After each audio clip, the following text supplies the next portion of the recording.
भाई सुन, धुरंधर की जो दुनिया है ना, उसमें कदम रखते ही लगता है जैसे पर्दे के पीछे कोई तूफान अपना रास्ता खोज रहा था और अब पहले ही फ्रेम में फटकर बाहर निकल आया हो। शुरुआत इतनी स्मूथ नहीं बल्कि इतनी शार्प है कि आंखें समझ ही नहीं पाती कि ये सेटअप है या सीधा क्लाइमैक्स की ओर धकेल दिया गया है। रणवीर सिंह जब पहली बार स्क्रीन पर आते हैं ना, तो ऐसा लगता है जैसे उनकी पर्सनैलिटी किसी राख में दबे अंगारों की तरह थी, जो 2 सेकंड में धधक कर चारों तरफ आग फैला देती है। कैमरा उनके चेहरे पर जितना ठहरता है उतनी ही बेचैनी बढ़ती जाती है। लगता है आदमी अंदर से कुछ ऐसा लिए घूम रहा है जो किसी भी पल फटकर पूरी कहानी पलट देगा। बैकग्राउंड में हल्की सी सरसराहट, जैसे हवा भी डरते डरते बह रही हो, और तभी पहला ट्विस्ट आता है जो सीधा दिल पर जाकर गिरता है। दिल्ली की सर्दी में रातें कैसी सुनसान होती है ना, वैसी ही फीलिंग आती है पूरी मूवी में। हर सीन में एक अदृश्य खतरा धीरे धीरे करीब आता है और तुम्हें महसूस भी नहीं होता कि तुम कब उस खतरे के इतने पास आ गए कि पीछे मुड़ने का रास्ता ही नहीं बचा। धुरंधर सिर्फ फिल्म नहीं है भाई,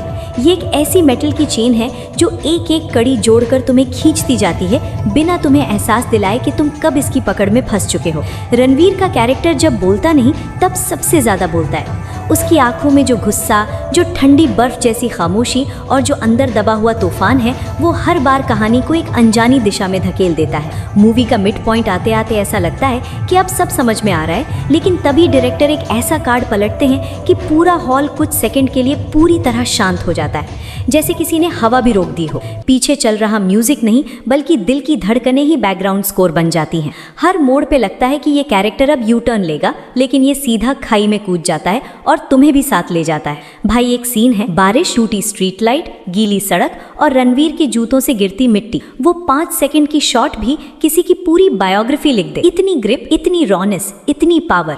पूरा थिएटर उस समय जैसे थम जाता है। और मूवी जितनी आगे बढ़ती है ना, उतना ही महसूस होता है कि ये कहानी सिर्फ बदले या राजनीति की नहीं है, बल्कि इंसान के अंदर बसी उस अंधेरी गलियों की है जहाँ रोशनी कभी पहुँचती नहीं, जहाँ सच और झूठ के बीच की लाइन धुंध में गुम हो जाती है। और जब फाइनल एक्ट शुरू होता है, भाई कसम से लगता है जैसे कोई भारी दरवाज़ा धीरे धीरे चरमराता हुआ खुल रहा हो, और हमें पता है कि उसके पीछे कुछ अच्छा नहीं है, लेकिन निगाहें हटती भी नहीं।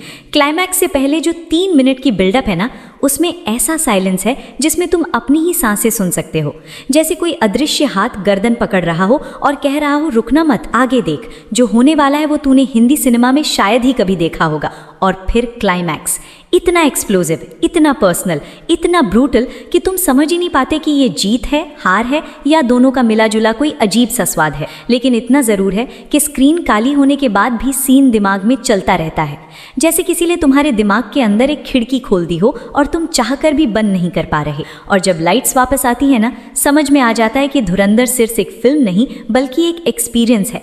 जैसे दिल्ली की ठंडी धुआंती रात में अकेले बाइक चलाते हुए अचानक किसी सुनसान मोड़ पर पहुंच जाओ और सामने खड़ा कोई इंसान न दिखे, पर महसूस हो कि कोई तुम्हें घूर रहा है। इस फिल्म में वही बेचैनी है, वही थ्रिल है, वही पसीना है, और वही स्टोरी टेलिंग जो तुम्हें पकड़ कर रखती है, हिलने नहीं देती, और जब छोड़ती है तब भी पिंड नहीं छोड़ती। भाई ऐसी फिल्मों का असर खत्म नहीं होता, ये तुम्हारे साथ घर तक जाती है और रात को सोने से पहले एक आखिरी बार याद दिलाती है कि बड़ी स्क्रीन पे जादू आज भी जिंदा है, बस उसे बनाने वाला कोई धुरंधर होना चाहिए।